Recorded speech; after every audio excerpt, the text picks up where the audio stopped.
Bienvenidos a un nuevo podcast misionero. El día de hoy analizaremos un texto llamado El llamado misionero de Israel, por el autor Walter Kaiser Jr. Esta persona es presidente emérito de Gordon Conwell Theology Seminary y profesor distinguido de la cátedra Coleman M. Mockler del Antiguo Testamento. Enseñó anteriormente en Trinity Evangelical Divinity School y en Wheaton College, y ha sido pastor. Ha escrito un sinnúmero de libros, y el texto de hoy vamos a ver si Israel tenía, sí o no, un llamado misionero en el Antiguo Testamento. Entonces, damos comienzo a este nuevo capítulo de Misionero Común. Hay un concepto popular erróneo de que el Antiguo Testamento no contiene un mandato misionero y que es un libro dedicado solo a los judíos y a su historia.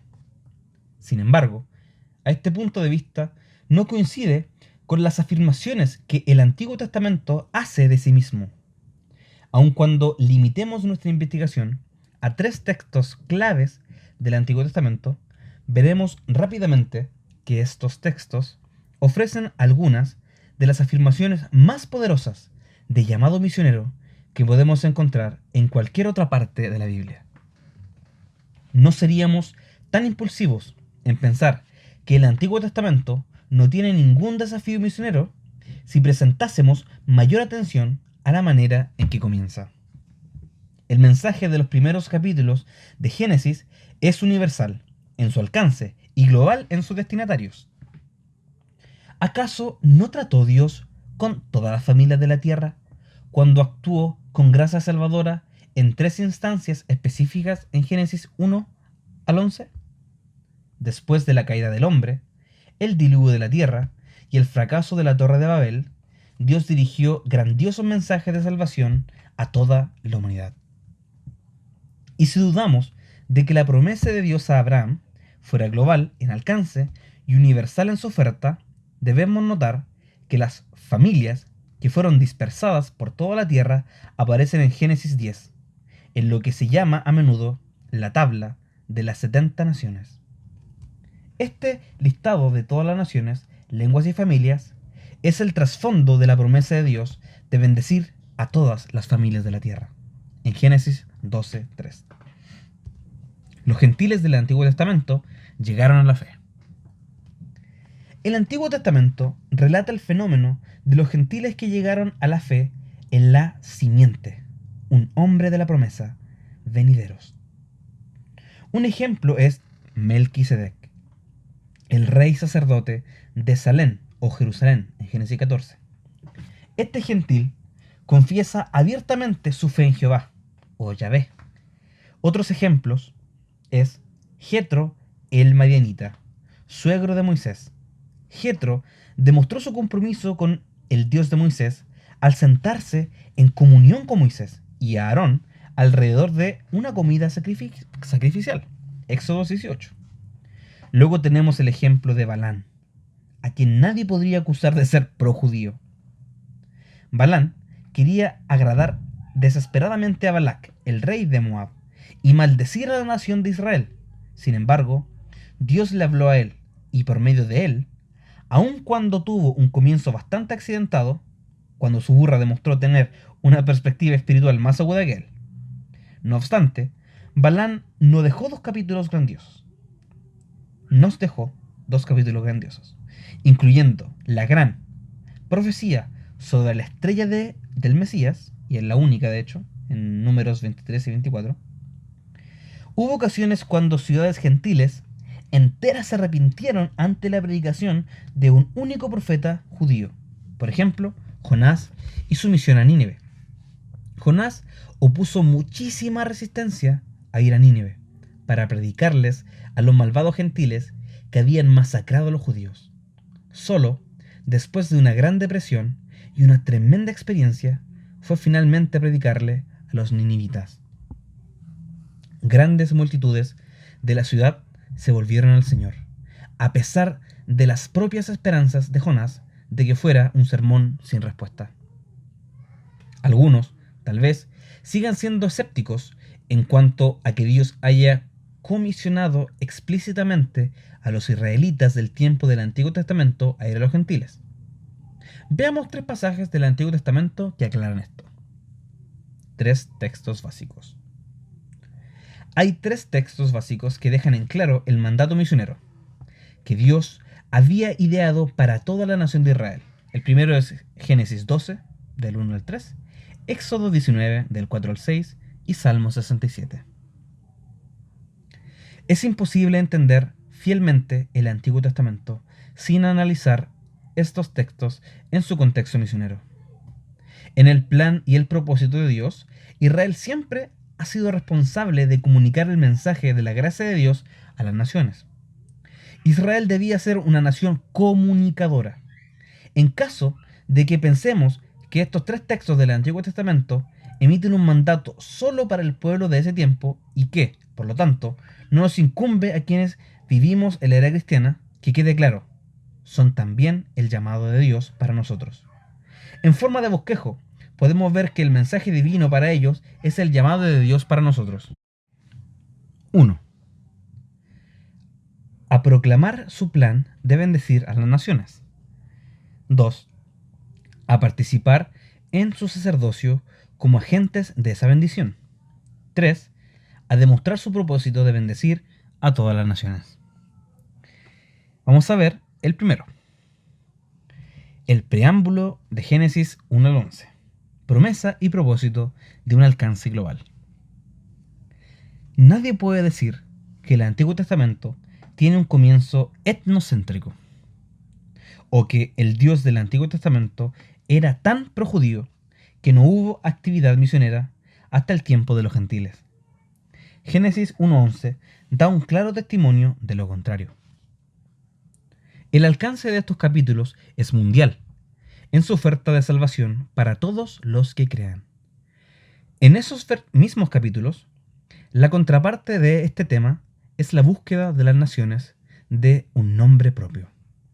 Tanto en Génesis 6:4 como en el 11:4, el único objetivo de la humanidad es hacerse un nombre propio y promover su propia reputación a costa del nombre de Dios.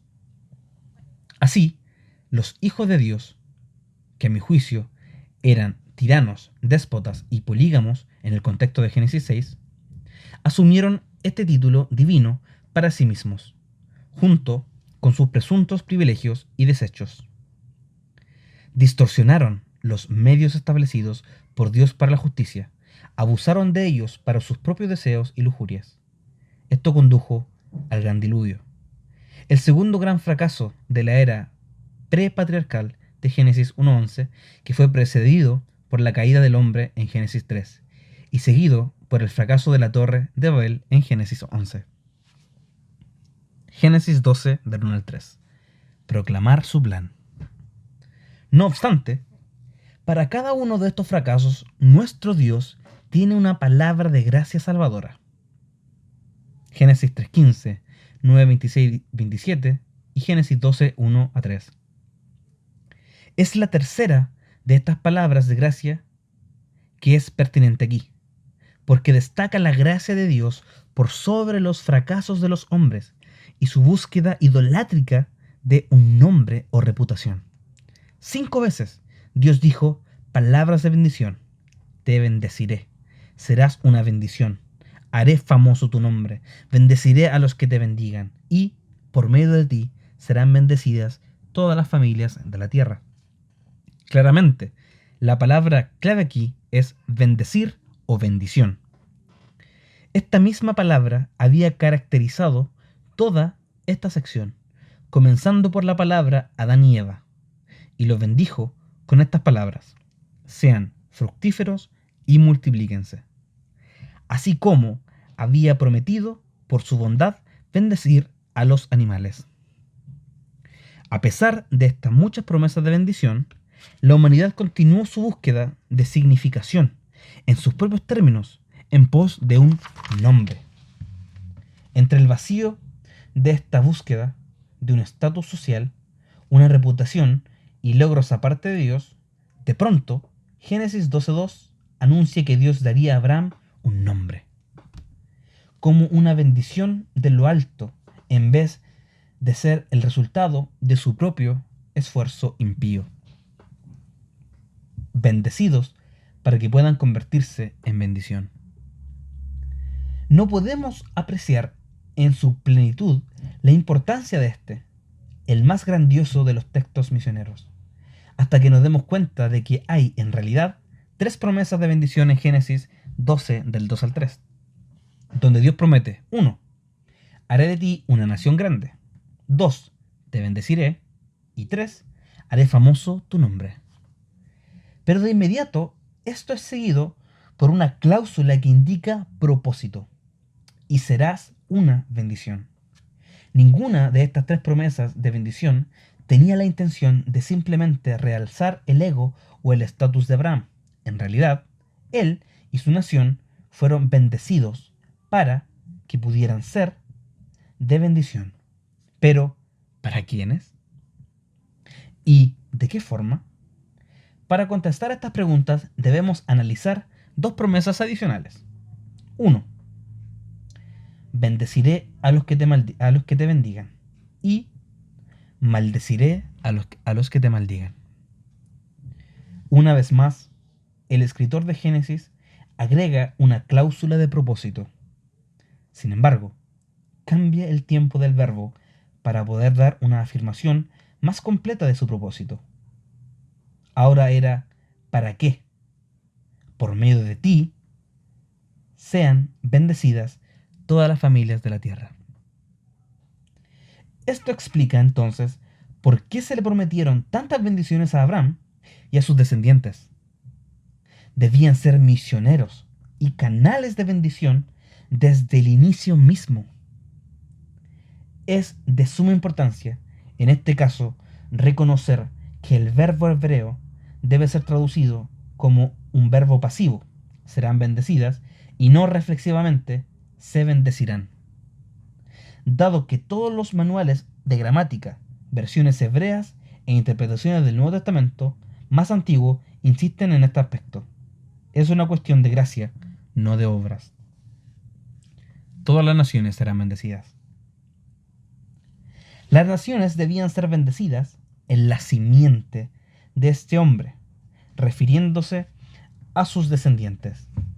Por cierto, tanto la simiente de la mujer, Génesis 3:15, la simiente de Sem, en cuyas carpas Dios vendría a tabernacular o morar, Génesis 9:27, como la simiente de Abraham, formaban una única unidad colectiva. Esta entidad colectiva fue personificada por una sucesión de representantes que actuaron como anticipos de la bendición hasta que de la misma línea genealógica llegó Cristo mismo, como parte de esa sucesión y entidad corporativa. Los receptores iniciales de esta bendición fueron las 70 naciones que aparecen como todas las familias de la tierra en Génesis 10. Este capítulo precede al tercer fracaso de Babel y luego conduce a la repentina revelación a Abraham del propósito y el plan de Dios para atraer a todas las naciones del mundo hacia sí mismo. La palabra dada a Abraham debía tener un gran impacto sobre todas las familias en la faz de la tierra. Esto es, ciertamente, un elevado llamado misionero. Para quienes siguen siendo escépticos y dicen que no pueden ver ningún evangelio o mandato misionero en Génesis 12, del 2 al 3, podría ser útil tener en cuenta que Pablo nombró a Abraham como el heredero de todo el mundo. Véase Romanos 4:13. Esta herencia es, obviamente, espiritual en su naturaleza. Además, Pablo dijo claramente que a Abraham se le predicó el evangelio de antemano, en Gálatas 3:8, cuando recibió la promesa de Génesis 12:3. Por medio de ti serán bendecidas todas las familias de la tierra. Esta fue y sigue siendo la buena noticia del evangelio. Nuestra misión como la simiente de Abraham en Cristo. Si hoy creemos el Evangelio, entonces formamos parte de la descendencia de Abraham, simiente en griego. El objeto de la fe y de la confianza sigue siendo el mismo.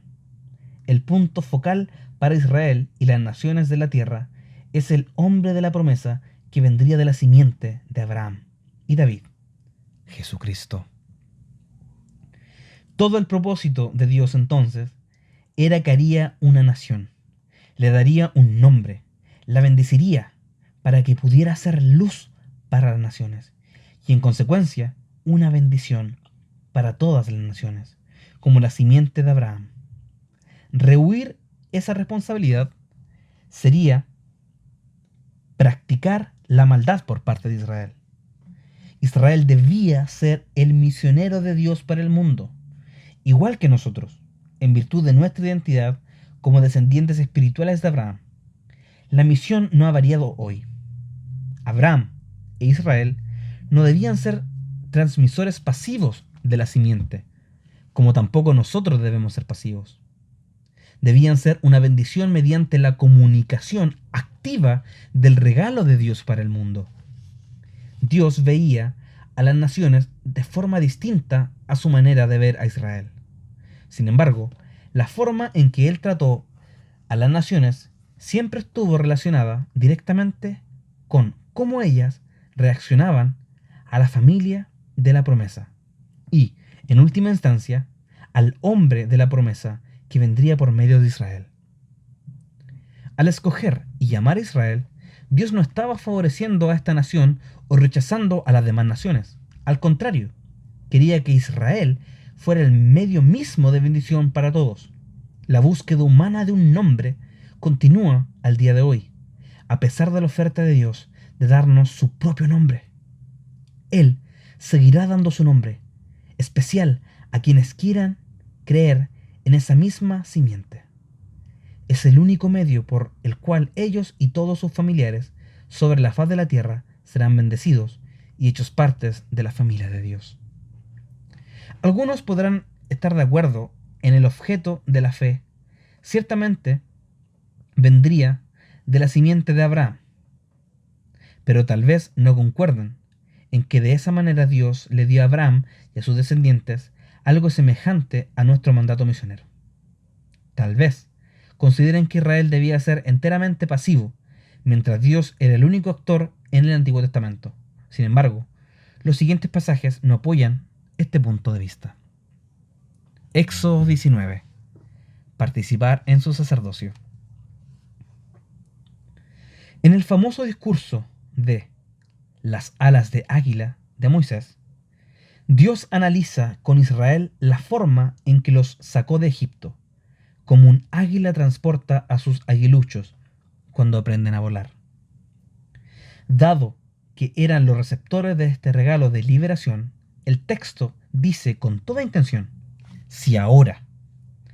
Esto implica que debería surgir una consecuencia natural de la ayuda milagrosa de Dios en su ida de Egipto. Leer Éxodo 19, 5, sin la frase ahora pues, y resaltar la palabra sí en este versículo, es perder el énfasis del texto. Este texto, al igual que Éxodo 22, comienza en el contexto de la gracia. Yo soy el Señor tu Dios. Yo te saqué de Egipto, del país donde eras esclavo. La frase, ahora pues, viene a continuación por la gracia de Dios que le precede. Éxodo 19, 5 al 6, sigue diciendo, ahora pues, si en verdad escuchan mi voz y guardan mi pacto, serán mi especial tesoro entre todos los pueblos, porque mía es toda la tierra. Ustedes serán para mí un reino de sacerdotes y una nación santa. Estos son los 3 ministerios que Dios especifica para los descendientes de Abraham. Una propiedad exclusiva, el tesoro portátil de Dios. En primer lugar, debían ser la propiedad exclusiva de Dios, su pueblo peculiar, como dicen las traducciones inglesas más antiguas. La palabra peculiar viene de la palabra latina para artículos de valor o bienes muebles o móviles, por ejemplo, joyas, acciones o bonos, en contraste con bienes inmuebles o sujetos a la tierra. El hecho era que Israel debía ser el hijo de Dios, su pueblo, su primogénito. Éxodo 4:22. Y ahora su tesoro especial. El énfasis aquí está en la portabilidad del mensaje de Dios y el hecho de que Dios haya asignado un valor tan alto a la gente. Esto es exactamente como lo describe Malaquías 3:17. Tesoro especial. Reyes y sacerdotes, mediadores y siervos. En segundo lugar, Israel debía cumplir el papel de ser reyes y sacerdotes para Dios.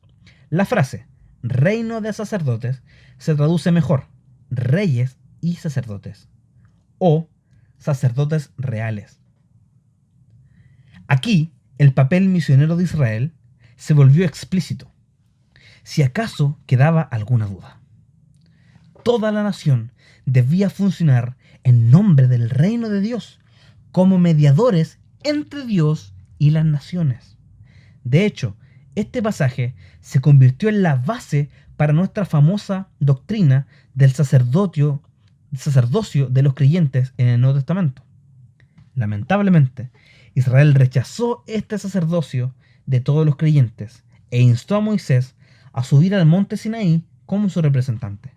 Sin embargo, aun cuando el plan original de Dios se vio frustrado, y sobre todo demorado hasta los tiempos del Nuevo Testamento, no fue derrotado, sustituido o descartado. Siguió siendo el plan de Dios para los creyentes.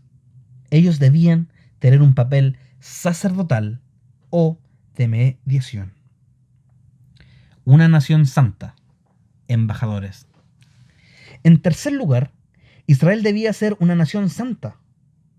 En la Biblia, la santidad no es simplemente algo etéreo que invade a quienes asisten al culto los domingos por la mañana, convirtiéndolos en personas un tanto indiferentes y pasivas.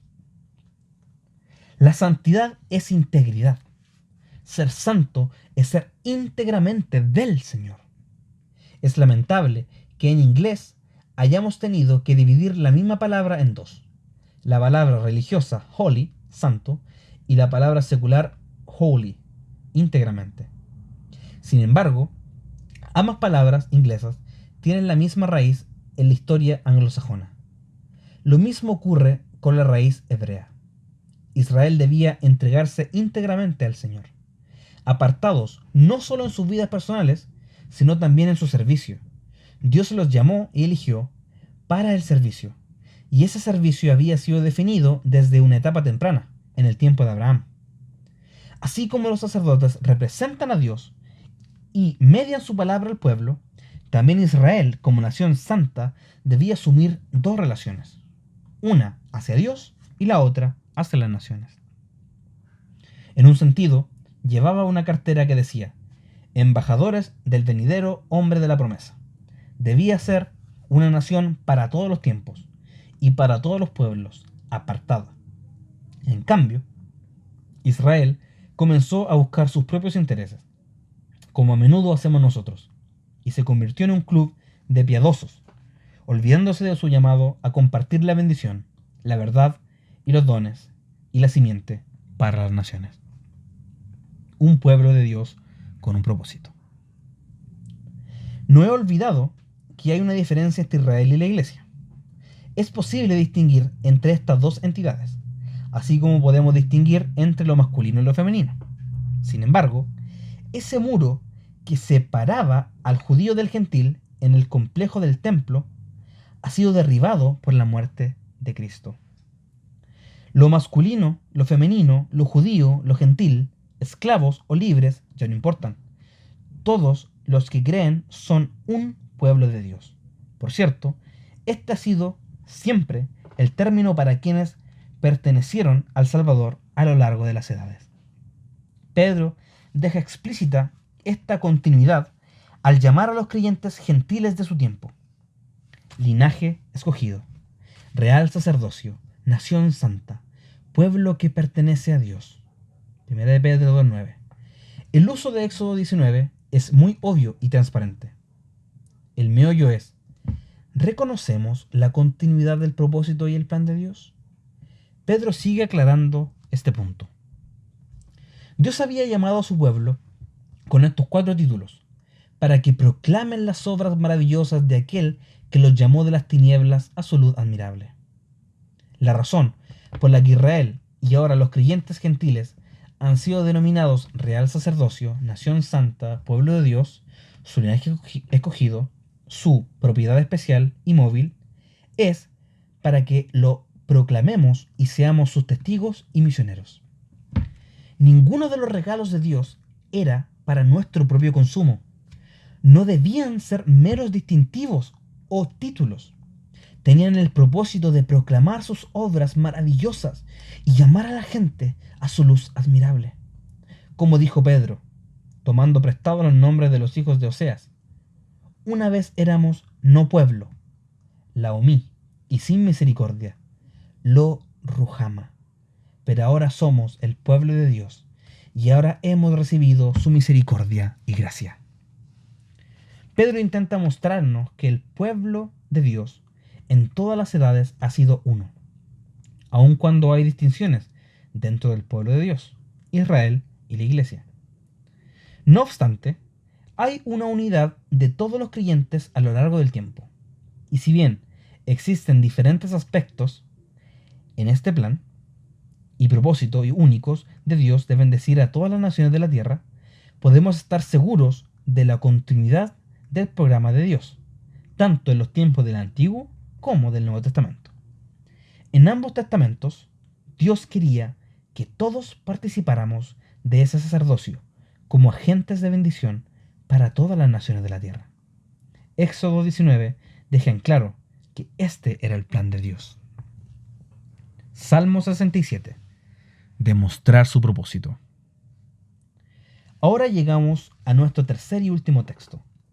Ya hemos visto cómo Dios nos llama a todos a proclamar su plan a las naciones en Génesis 12, a participar en un sacerdocio como agentes de bendición para todas las naciones en Éxodo 19, y ahora veremos que nos está llamando a demostrar su propósito de bendecir a todas las naciones en el Salmo 67. Este salmo viene de la bendición aarónica que encontramos en Números 6, del 24 al 26. El Señor te bendiga y te guarde. El Señor te mire con agrado y te extienda su amor. El Señor te muestre su favor y te conceda la paz. Estas palabras se escuchan con frecuencia al final de muchas reuniones de la iglesia de hoy. Pero observe con detalle lo que hace el salmista cuando usa esta bendición en el Salmo 67. En vez de usar la palabra Yahvé, Señor o Jehová, en las traducciones del español, que es el nombre de pacto y personal de Dios para Israel, usa Elohim, Dios, en las traducciones en español. El nombre usado al hablar de la relación de Dios con todos los hombres, naciones y la creación. Por lo tanto, el salmista oraba: Dios nos tenga compasión y nos bendiga. Luego vuelve a hacer un sutil cambio de redacción, usando literalmente la expresión entre nosotros en vez de sobre nosotros. Dios haga resplandecer su rostro entre nosotros. Es significativo que este salmo haya aplicado a todos los pueblos la bendición dada por Dios por medio de Aarón y los sacerdotes. El propósito ampliado para esta mayor bendición se da en el versículo 2, para que se conozcan en la tierra sus caminos, y entre todas las naciones, o podríamos llamar gentiles, tu salvación.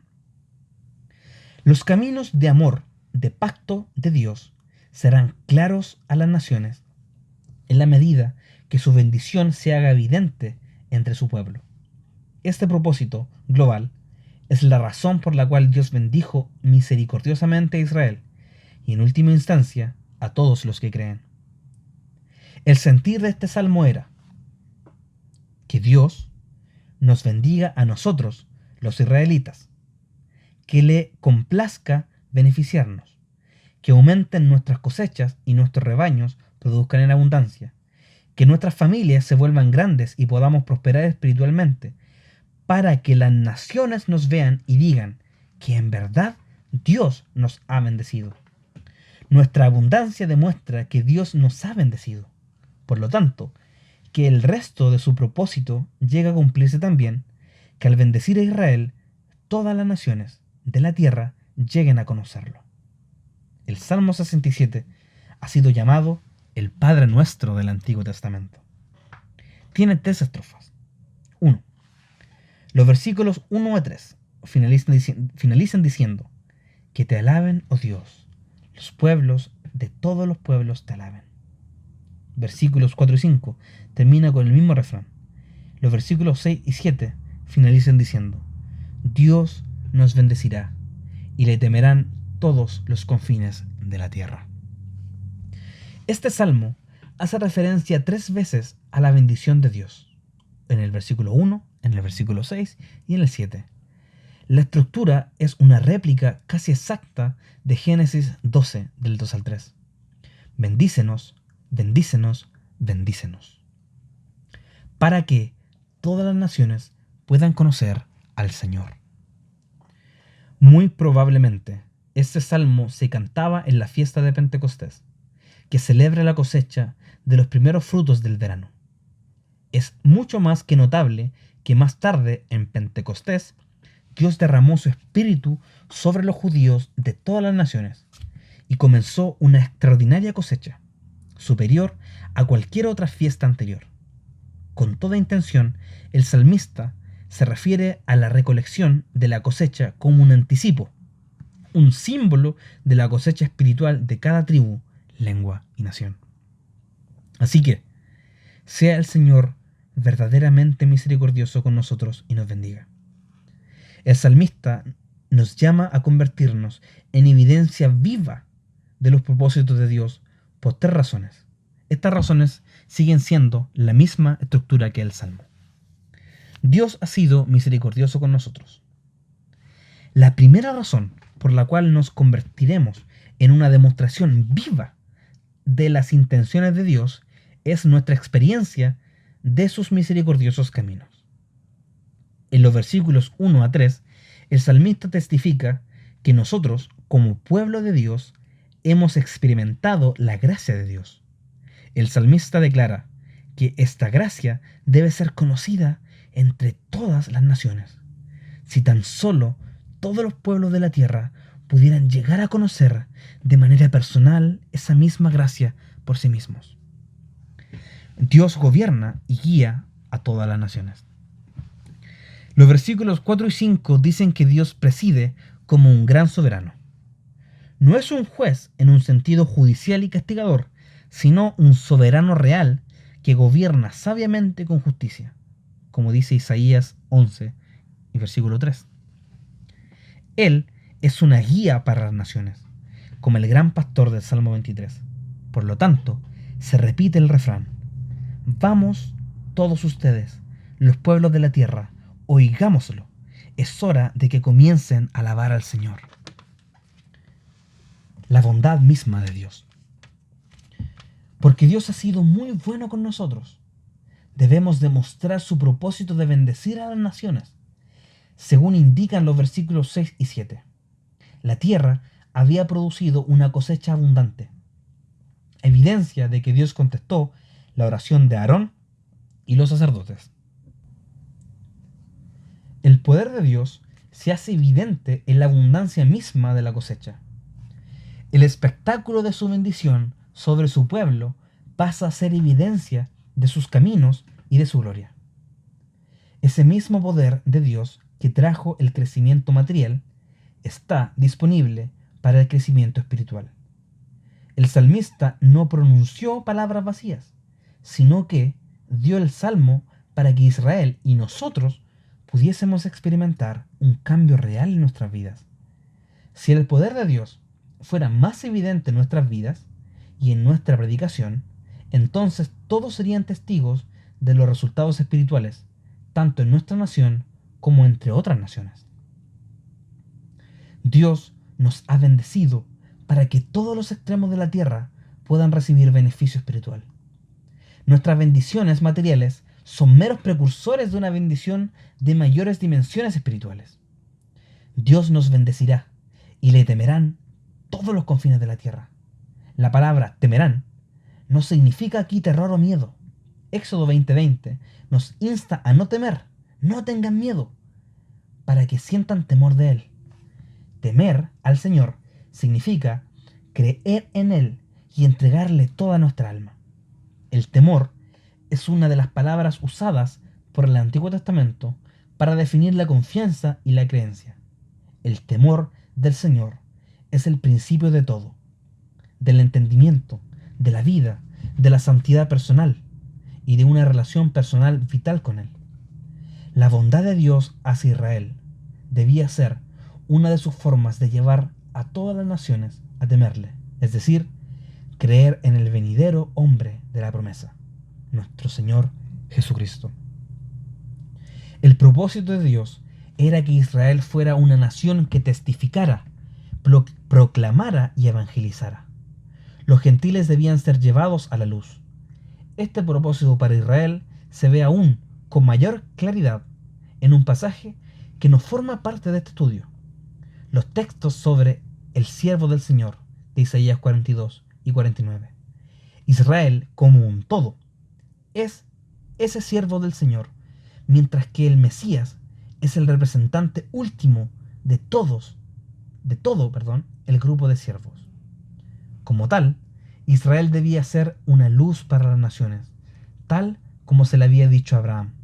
El escritor de Éxodo había exhortado y el salmista había cantado. El salmista anhelaba profundamente que Dios, el Rey de Israel, fuera reconocido como Señor y Salvador de todos los pueblos de la tierra. ¿Debemos hacer menos nosotros? ¿Acaso Dios nos llama a hacer algo menos que demostrar, junto con Israel, su propósito revelado en el Salmo 67? El desafío de Dios a Israel es, también, su desafío a nosotros. Debemos tener un papel como mediadores en la proclamación de su nombre entre las naciones. Ese sigue siendo el propósito de Dios. ¿Tiene lugar ese propósito en su vida? ¿Tiene lugar este llamado en tu vida, hermano? ¿Qué la llama del Evangelio, encapsulado en Génesis 12:1-3, y el llamado a ser una nación santa y un sacerdocio real, nos inflamen para proclamar el Evangelio en los días venideros? Que anunciemos no solo en nuestro país, sino en cada una de las naciones de la tierra, que Jesús es el Señor, para la gloria del Dios Padre. Este ha sido el segundo podcast inspirado en el libro Perspectivas del Movimiento Cristiano Mundial por el autor Walter Kaiser Jr. Espero que hayas disfrutado este podcast, hermano. Espero que sea de mucha bendición para tu vida. Si fue de bendición para tu vida, compártelo con tus amigos, compártelo con la gente que quieres, para que aprendamos juntos cuál es el corazón de Dios, qué es lo que quiere el Señor para tu vida y para las naciones. Dios te bendiga y nos vemos en un próximo capítulo de Misionero Común. Chao, chao.